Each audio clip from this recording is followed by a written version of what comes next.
My name is Brian McTeer. I want to go through our basic bussing and routing when we mix a song for Shaking Through.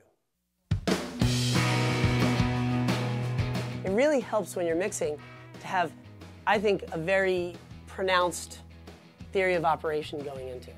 It's very important to make a definitive change in mindset to mixing. From my experience, it's a terrible idea to try to record and mix in the same day. Because all these sounds that you're trying to capture to sound as huge as they can, you can't really bring yourself to chop them down into smaller sizes and quantities because you're so in love with like the microphone you used, or you're so in love with the preamps that you used, you know?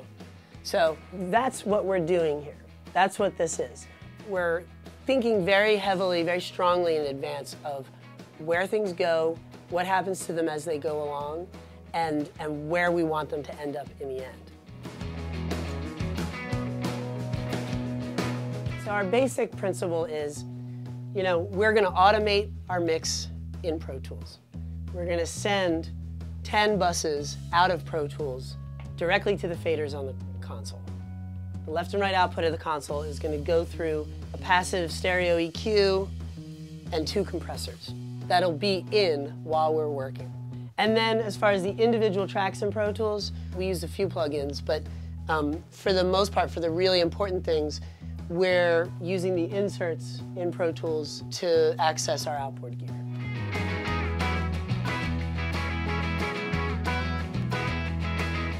We spent the whole day tracking yesterday. So we were using a different I/O, and we have things patched differently. We have a lot of things patched into preamps. So the first thing I'm gonna do is just break everything down, start from a clean slate.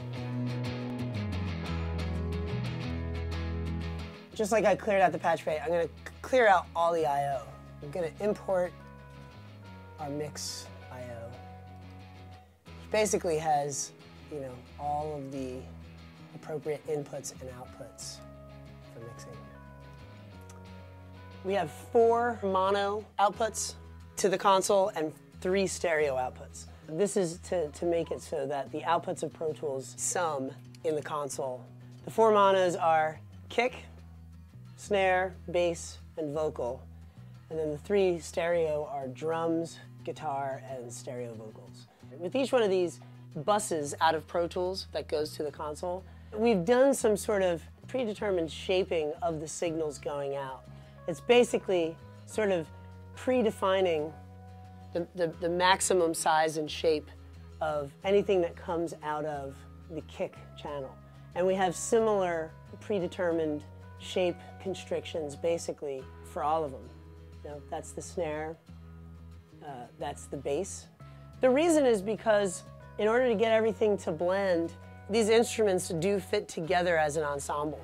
It doesn't really behoove anybody to have more low end in your guitars than you need to, because that ends up taking away space from the low end that the bass can carry. When you go through and you really logically think about what each of these bus outputs should be restricted to, you start making room for all the other corresponding bus outputs in all those places. We then calibrated the stereo output of the console to go through this chain of outboard processors for the 2 mix. So the Manley, the Dayking FET2 compressor, and this Serpent Audio stereo compressor. So that's it for the calibration. Now I do need to patch in all my I/O. Now everything is routed out of Pro Tools, through the bus outputs in Pro Tools, through the console.